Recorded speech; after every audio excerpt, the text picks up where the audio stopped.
Today is Friday the 15th. It's currently 11:34. And I got back from Japan 1 week early 2 days ago.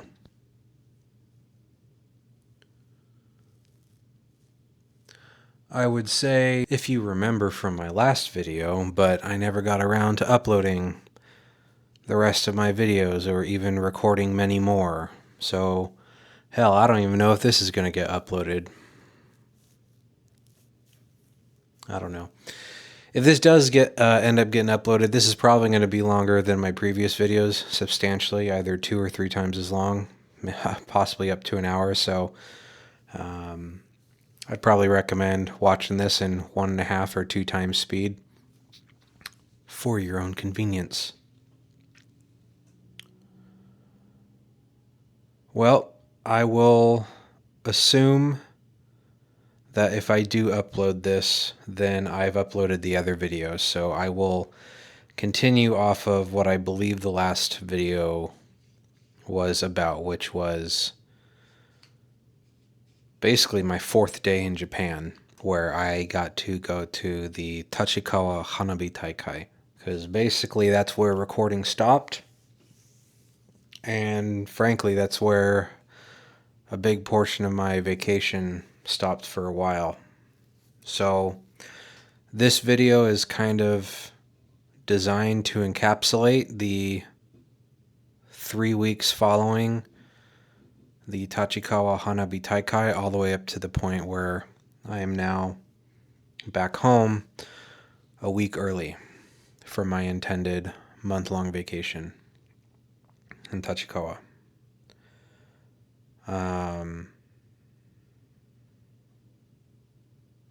If it's not evident already, a lot going on in my head right now. I'm going to do my best to keep this as clear and concise as possible, but it's still probably going to end up being a long video. So let's continue off where the last one would have taken place. I got home from the Hanabi Taikai in Tachikawa at Showa Park. I got some food on the way home, and then, I promptly went to bed that night. I was exhausted after that day.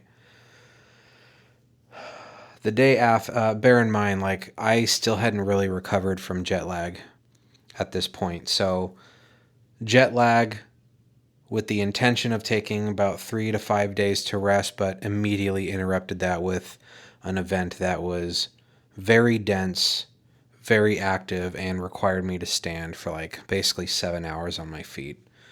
So the day after, I'll say just the day after, I didn't really do much. I think I went to go see what the arcades were like in Japan. Here in America, there's a mall that I go to that has Initial D Stage 0, and I'm very good at it. Unfortunately, they don't have it online with the cards, so I basically just throw in a coin and just play one round, and that's about it. That's all I got to do here. So it was really exciting being able to go to Japan, actually play, the newest version of the Initial D cabinet, which took a little bit of getting used to, but I ended up getting good at it before I left. And then 2, actually being able to play with other people online. And it's very cool. The cabinets there, when you're matching up with a player, it'll tell you what store they're at. Now, I couldn't read it, but I was only able to tell because in the title of mine, because I was always at the Gigo in Tachikawa, and it would say Gigo in the location. Sometimes other players I would match against, it would say Gigo as well.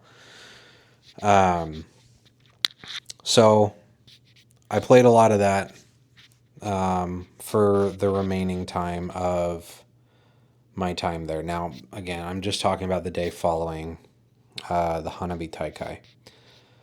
The day after that, or I should probably say just the evening from that day, I started not feeling very well. And just like general kind of pressure in my head, nothing awful, but I wasn't feeling the best. The day after is when I could tell I was actually sick. Um, I was like, I started sniffling a lot more and coughing a little here and there, but I didn't really think much of it. I figured, I'm probably just getting used to the weather. Um, but I ended up catching what would eventually be COVID, and I got it for 2 weeks, or basically a week and a half.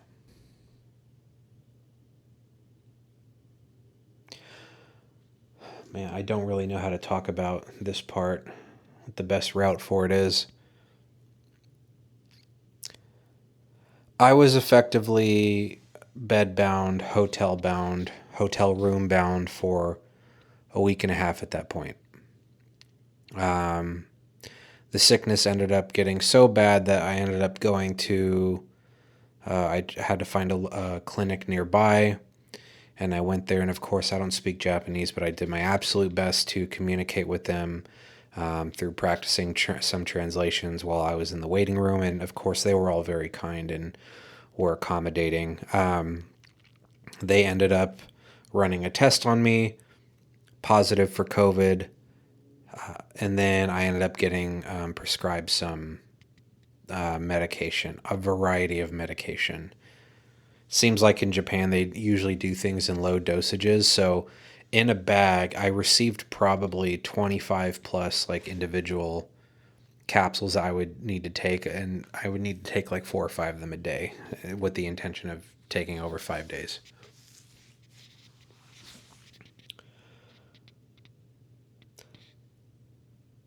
Needless to say, when you're going to a destination that you were really looking forward to, and I've previously mentioned that I didn't really have a big itinerary. I didn't have a lot of things planned that I was going to do. Regardless, when you are in an opportunistic location, you generally want to take advantage of that. And for a week and a half, I was robbed of that agency. Just about every night for that week and a half, I would wake up, go to the bathroom, shower, hop over to a kombini real quick, get some food, and I would go back to my hotel room and then just sit there for 13, 14 hours watching YouTube, etc., falling in and out of sleep. It was very difficult to sleep. Very difficult to sleep, which was very frustrating because I already have difficulty sleeping here in America, and for a whole bunch of reasons, I was really hoping to get some good, decent rest over in Japan. I didn't really get that. I think if I were to sum up the feelings of that period of time, I was disappointed, and I felt a lot of disappointment in myself because I feel like I had basically failed the trip.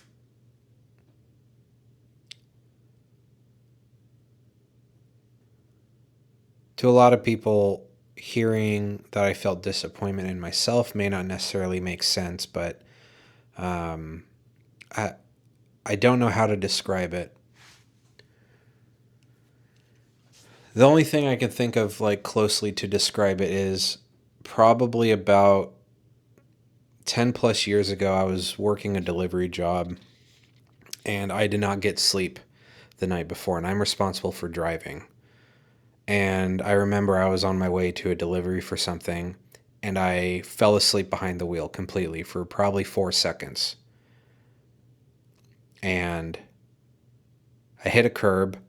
It jolted me awake, and I immediately woke up and recentered myself on the road as you would. And you would think with the adrenaline that was rushing through my veins at that point, which it absolutely was, it would have like shocked me awake or something. Like okay, we can't have that happen again, so I need to really pull it together and get through this shift and then go home and get some rest. But it didn't. The body is stronger than that. It is much stronger than your mind. And within maybe 20 seconds after waking up and trying to recenter myself, I immediately started noticing myself nodding off again. And I remember that day I was feeling very disappointed in myself. So that's kind of similar to what I felt in Japan during this week and a half. At some point, I ended up speaking with my mom, a couple times over that period of time, and my grandma, and I told them how I was feeling. And, naturally, as they would, they try and just lift my spirits a bit and, try to convince me not to be disappointed. But that was really hard to shake. The reality of that situation was palpable. And of course, one of the worst things ever, especially for me personally, is being alone when you're sick and not having the amenities that you're normally comfortable with. That's not to say I was uncomfortable there while I was resting, but when you're sick, you want some familiarity, and I didn't have that. And that was rough. The other big factor of disappointment in all of this is,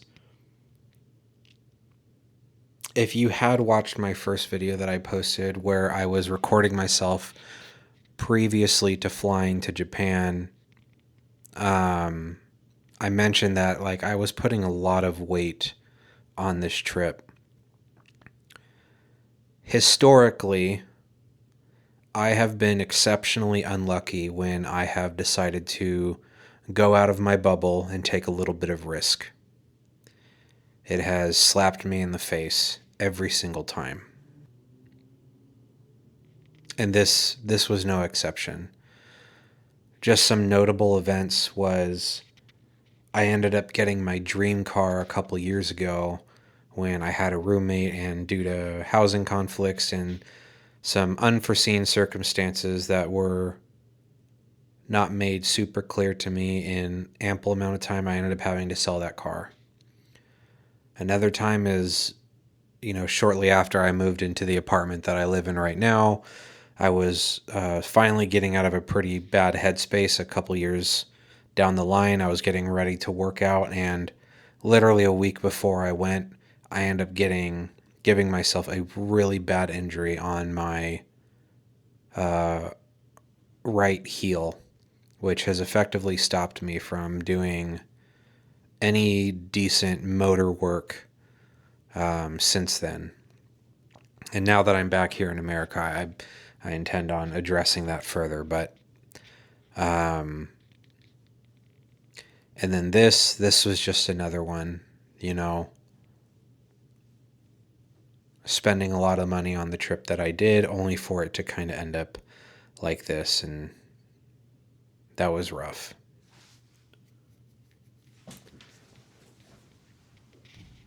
I don't really know how else to describe it.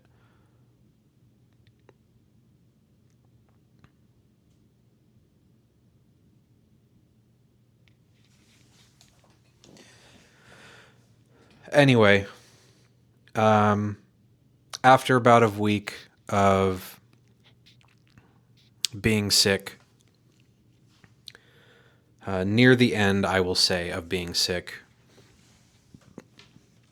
I ended up going to my originally scheduled event, the actual Hanabi Taikai that I had bought tickets for, and I was very on the fence about it. I didn't know if it was, because at this point I was starting to get better. I wasn't hacking up a lung anymore, but a little bit too much exertion and I could probably go into a coughing fit. So I was very nervous. But this was the thing that I came for, or the thing, like the big event that I purchased a ticket for and went through a whole bunch of research for, and this was one of the things I really wanted to see. I ended up going. I had a great time. I didn't exert myself too much. And for not only this video, but the previous videos that I ideally would have posted at this point, the footage and the pictures from this event, I'm not going to be posting. This was purely for me. These will stay on my phone. These will stay on my camera. You know, if I meet up with some friends or something, then, and they ask about it, I'll show them. But this is something I want to keep for me. And that's because of how special it was. Now, after coming home from that Hanabi Taikai, that's when I started like really dulling how I started being able to think a little bit more clearly. And started thinking about the trip again. I wasn't necessarily out of my slump, but I was starting to consider other things. During these like 2 or 3 days, this is when I actually ended up considering coming home early. And probably for the next few days, I ended up going over that with Mom and eventually ended up choosing to come home early. It was primarily out of anxiety that if I did end up getting sick again near the end of my trip, and if I couldn't make it home, I'd probably be in trouble with my job.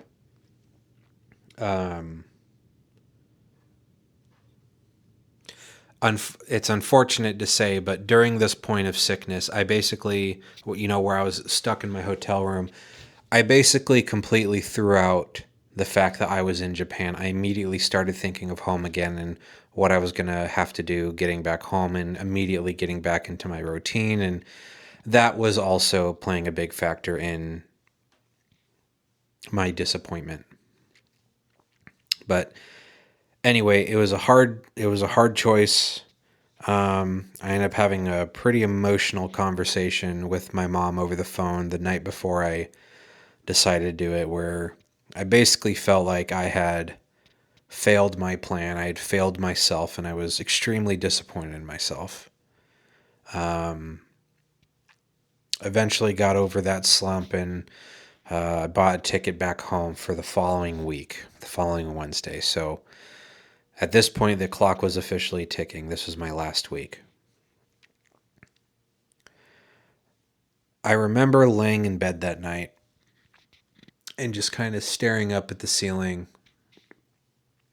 It was dark. I could hear some cicadas screaming outside, and very slowly but surely the feeling of I'm in Japan started coming back. But I was still being dragged down by the weight of what I had just gone through. Because make no mistake, it was, even if you throw out the fact that I got sick on a vacation, it was a rough sickness. It was pretty bad.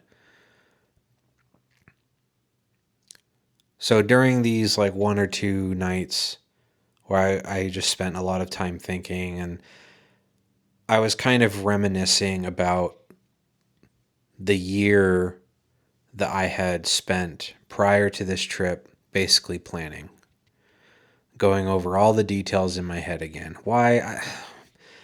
I don't fucking know. I really don't. But it kind of ended up being the thing that, well,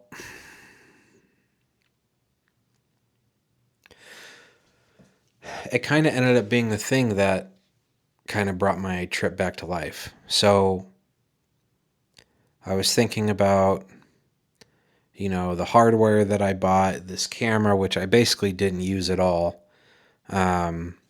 Unfortunately, at this point I was exhausted, coming out of the sickness. And when I tried to take this camera to the Ome Norio Hanabi Taikai, the lens just completely fogged up from the humidity. I couldn't use it at all, and that was kind of like the last nail in the coffin. So it's kind of frustrating with how much money I spent on this camera and I didn't really use it. No matter. But I thought about the hardware. I thought about the ticket and the hotel, and, I thought about my clothes, and then one thing ended up coming back into my memory. So, for about a month and a half prior to this trip, I had been scrambling to buy new clothes. Um, I don't go, I don't go clothes shopping. I think at some point in one of my previous videos, I feel like I said this. I can't remember basically anything in those videos, but I feel like I remember saying, if this trip wasn't good enough for me to convince myself to buy a camera, then it was never going to happen. I'm the same way with clothing. I don't generally like spending money on myself, especially for clothing. Yep, I'm a guy. I just kind of use what's functional. I've gotten by for a long time, but I spent a month and a half and $2,000 buying brand new clothes that properly fit, that were breathable and great for Japan's climate. And, looking back on it now, this is probably one of the best things I could have done for myself, is get this new wardrobe. I feel great. I feel way more confident with the clothing that I'm in now. And it's a lot lighter. They fit better. And I think I look a bit better too. But anyway, my point with that going is, during my process of buying clothing, I ended up going to a store that I'd never gone to before, mainly because they don't really make things for people my size. But I ended up finding a couple things for summer wear, and like linen shorts and some really nice boxer briefs that they had there. The store is called Uniqlo. It's an innately Japanese brand. I'm sure other people have heard of it, but again, for someone who doesn't really go clothes shopping, this was completely new to me. So I recalled going to Uniqlo one day, and I was in checkout, and I was getting checked out by this really nice lady. I forgot how the conversation started, but it ended up coming out that all this clothing was for my upcoming trip to Japan. And she started asking me questions about it, and it was a really good conversation. She was asking me questions in the middle of me checking like clothing out and setting up the application. She helped me with that as well. She was very sweet, very kind, uh, cute lady. I really liked her, and how she was just. I hadn't really sat in the reality of the trip coming up, but talking with her, she had really been the first person I kind of talked to about the trip outside of my family, and she just seemed really eager for me, and that was the energy that I really needed. So anyway, at one point I ended up asking her or she had told me that she had just come back from Japan like a month prior, which was wild. What are the odds? But I ended up asking her like what things she ended up going to. And then before I left, I asked her, of all the things that you did, what was your absolute favorite thing? And she told me her visit to Meiji Jingu Shrine. And I locked that in my head at the time. I looked it up on my phone. I just verified, it was the correct place. She said, yeah. And I locked it in my head. So cool. I had another itinerary item. I didn't really think much of it at that point, but aside from the Ome Norio Hanabi Taikai and a couple other places, that was now on my list of things to see. Anyway, I'm laying in my hotel room, and I recall that conversation, and I remember sitting up and then staring at the wall in front of me and remembering her mentioning Meiji Jingu Shrine.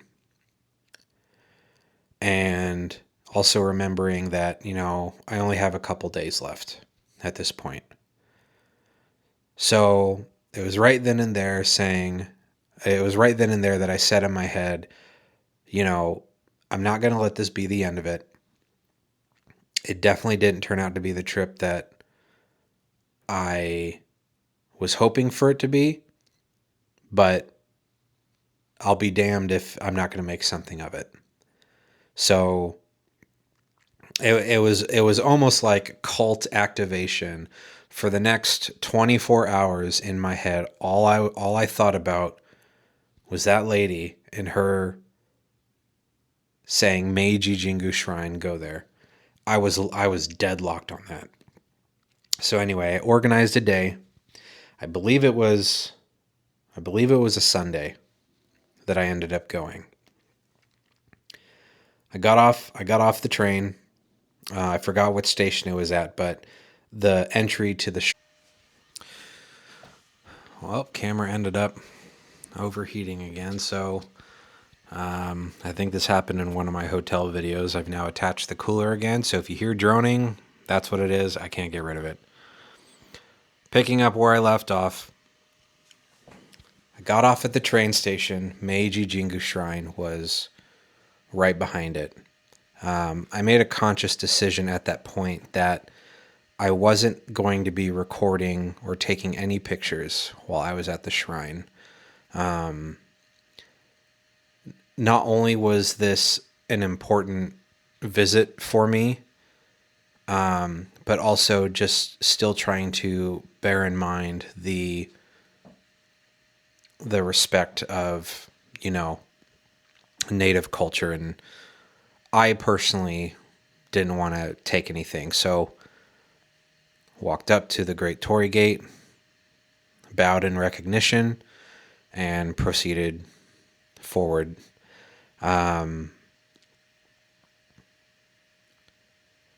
Let me say,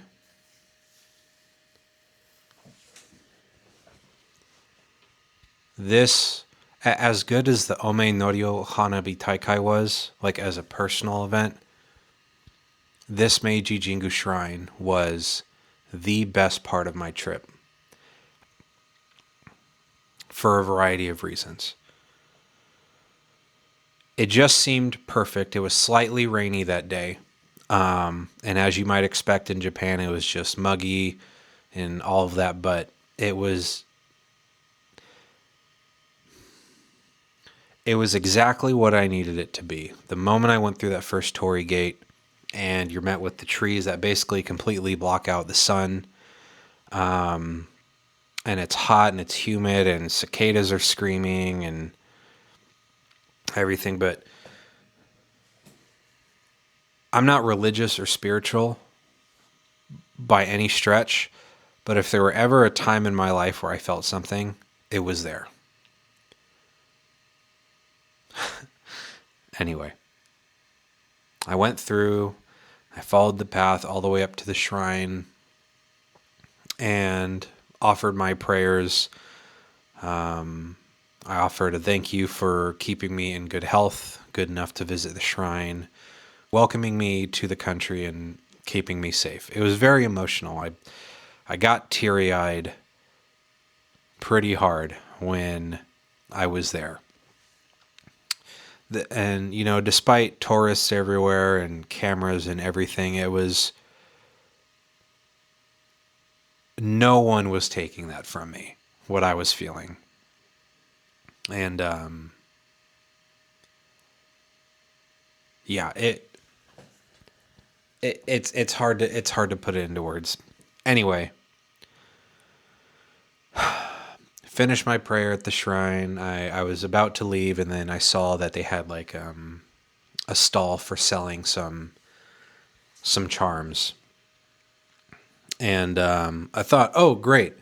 I'm going to get myself a charm, and then as a thank you to this lady that I met at the Uniqlo store, I also wanted to get her one.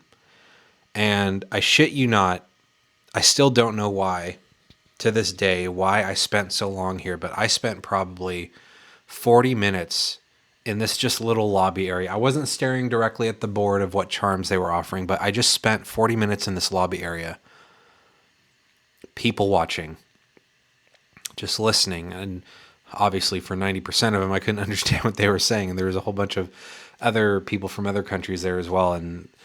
But it was ethereal. I guess is the word I'd have to put towards it. Anyway, at some point, I ended up making the decision of getting myself and the lady from Uniqlo a charm for peace of mind. Not like piece of cake, but peace and quiet, peace of mind. And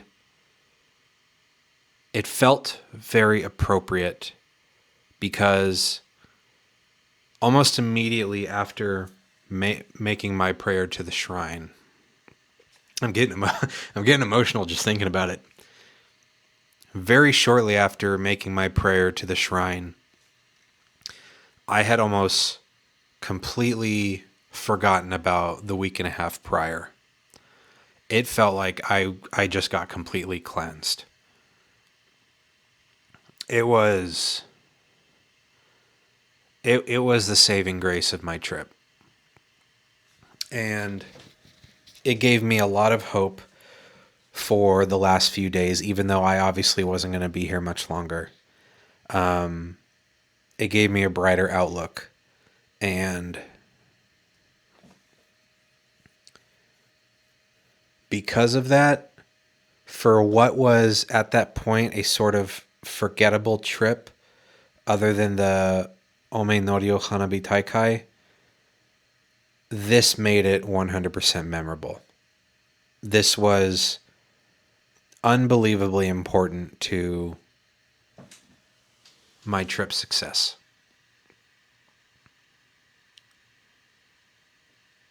Yeah. Anyway, I ended up leaving. I bowed to each torii gate I passed through as my exit, and kind of wrapped it up for the day. I think at that point, after the Meiji Jingu Shrine, I went to go find a Pokemon store to get a couple souvenirs for my mom. My mom and I, or rather, my mom keeps giving me Pokemon related stuff, even though Pokemon isn't like, I haven't watched an episode of Pokemon or bought in a card or anything in like 15 years, but Pokemon's still kind of relevant in my life, and it's what my mom knew that I was into growing up. And I mean, hell, I even got I got coughing back there, so I went there, bought her like a little Pikachu conductor that's specifically unique to like the Tokyo station. And I also ended up getting a souvenir for my barber. She was like super into anything Ghibli, so I got her a little gift and ended that day. The next day, I ended up going to the one last thing I wanted to do, which was the visit the NHK Broadcasting Museum. I grew up with news and news stations being kind of relevant in my life. One of my family members was a newscaster. My great-grandfather was also a radio host, and I also had a crush on the weather lady growing up. So needless to say, news station, I've been in them, I've seen them, I've seen people work in them. News stations are like super cool to me. So I went to the NHK Museum and got to see that. I took a picture of some guy in a Domo-kun costume. I was too embarrassed to ask for a picture because I couldn't speak Japanese, but I got a picture of him.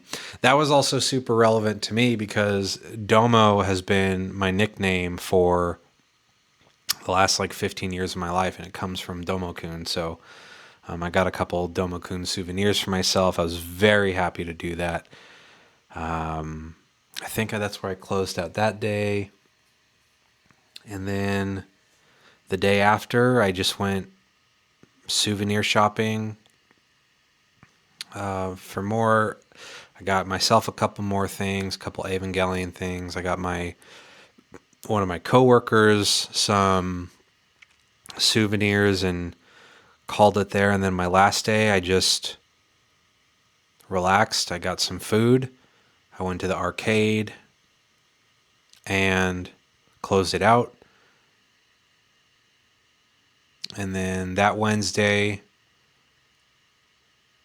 I went to the airport and came back home. And then I arrived back here in America, 2 days ago, and needless to say, I'm quite jaded. Almost immediately coming back into America, hitting the Interpol, everyone's very rude, and it's a very not fun process. I feel like Japan is very aware of that, so they absolutely try their best to make things accommodating and as smooth as possible. And yeah, it was a night and day difference, but anyway.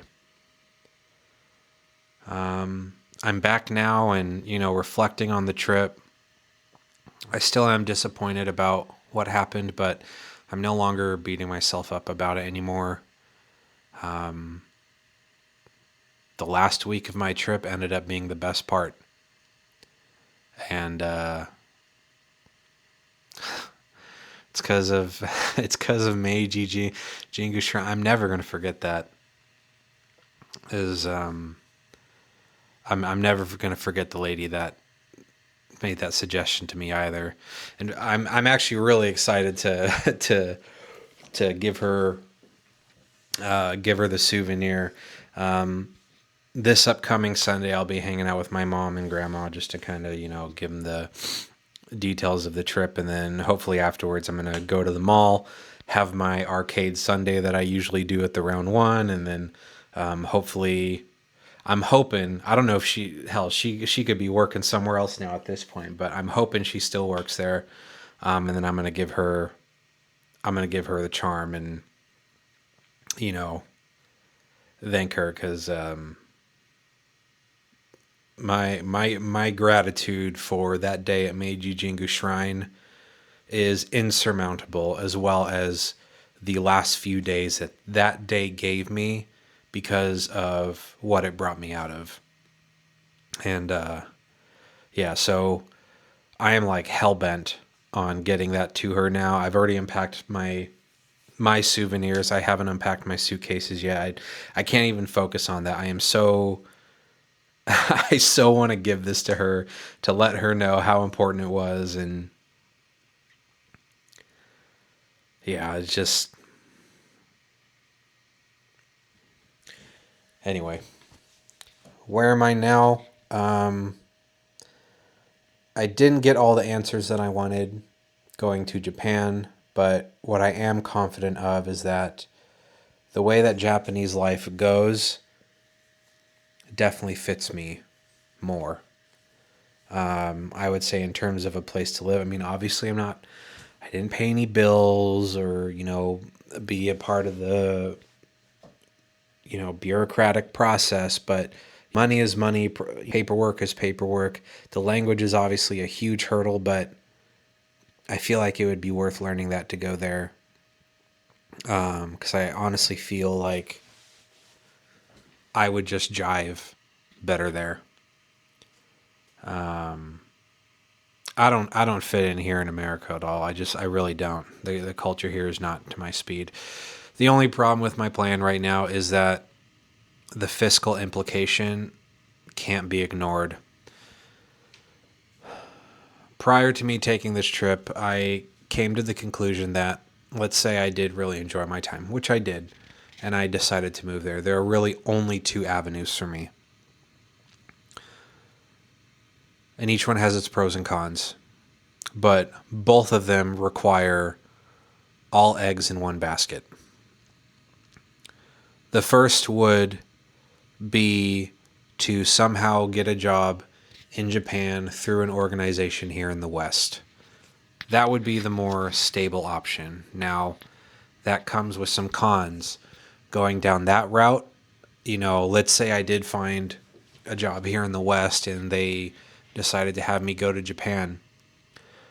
I am missing the time that I would have to slowly mesh in to the society and ideally make some friends and, get more familiar with things. I would just be thrust into work life in Japan. So while that is the safest route, it's also the roughest route and has the biggest hammer to smack me with should things go wrong. The other route is going to Japan, selling everything I have, and going to Japan for a year as a student. This would allow me to embrace the language. It would give me a year to develop community, meet people, get familiar with my area, have more time to get used to the bureaucracy and the paperwork and all the systems and everything. But I leave behind and basically throw away a very stable job. And no matter which way I cut it, that's a scary thought to me. Because let's say I do go as a student and it ends up not working out and I come back, I got nothing. And at my age of, my early 30s, I'm 32, I can't deny the fact that I'm at that age where you kind of paint or get off the ladder, as it were. And that's very difficult because with each day, each month that I wait for a decision to try and make a proper and safe and well thought out decision for me, it's 1 year longer that I'm not going to have should things go wrong. And it could potentially put me in a worse situation. I want a peaceful life. I want a stable job. I would like to have a partner and a family. My job over here is good, but I don't mesh with the culture. I haven't really been in any opportunities to find a partner, and that leaves me open to being flexible with my situation, but you can only flex something so far before it snaps, and I don't know if a potential move to Japan would snap, because the snap is going to be bad. So I'm going to give myself a couple months to think over that, make my decision, and see where we go from there. Otherwise, just coming back in general and resuming life, I'm setting a goal for myself before the end of the year to hopefully do some training, just personal development, get back to the gym, even though I still have a foot injury I need to handle, and make some friends in person. I have a whole network of friends online, people I would call brothers and people I would take a bullet for, but I don't have people like that in person. Yeah, so that's a big goal of mine. I guess a good start is probably giving that gift to that cashier, because damn, that left an impression on me. I don't know. Maybe I'll give her my number and see if she wants to be friends, and see where that goes. And overall, my goal right now is to turn a new leaf. I'm not even really considering the Japan thing right now. I'm only 2 days here. I've only been home for 2 days. I haven't even unpacked my shit. I'm just trying to keep a level head. See what's immediately around me. See what can be addressed. And then continue forward and continue with the thought of a potential life in Japan.